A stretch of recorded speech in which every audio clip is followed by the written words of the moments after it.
మధ్యప్రదేశ్లో global investor summit ప్రారంభమైంది.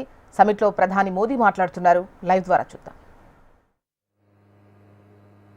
पीथमपुर, रतलाम और देवास में हजारों एकड़ के इन्वेस्टमेंट जोन्स भी डेवलप किए जा रहे हैं. यानी आप सभी इन्वेस्टर्स के लिए यहां बेहतर रिटर्न की अपार संभावनाएं हैं. साथियों, हम सभी जानते हैं कि औद्योगिक विकास के लिए वाटर सिक्योरिटी होना कितना जरूरी है. इसके लिए एक तरफ वाटर कंजर्वेशन पर बल दे रहे हैं, दूसरी तरफ हम रिवर इंटरलिंकिंग का मेगा मिशन लेकर भी आगे बढ़ रहे हैं. मध्य प्रदेश की खेती, यहां की इंडस्ट्री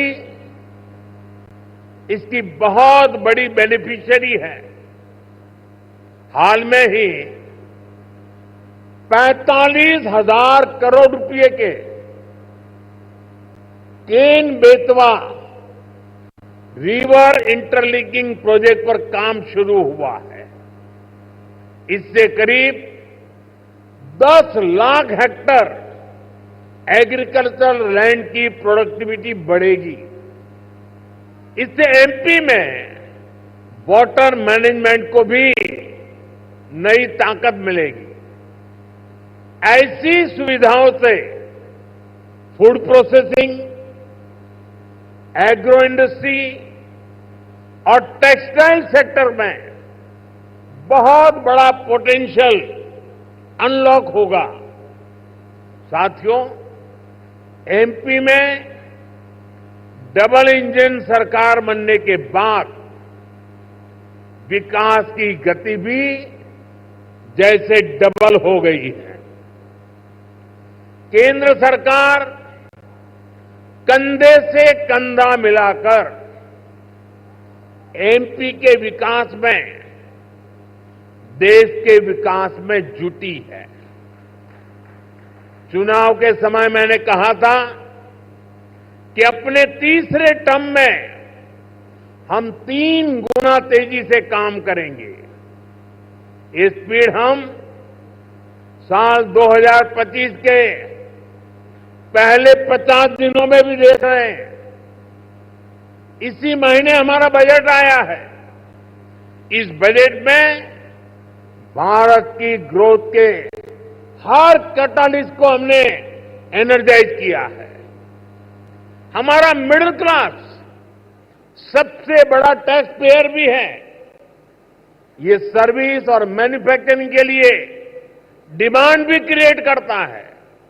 इस बजट में मिडिल क्लास को एम्पावर करने के लिए अनेक कदम उठाए गए हैं. हमने 12 लाख रुपए तक की इनकम को टैक्स फ्री किया है.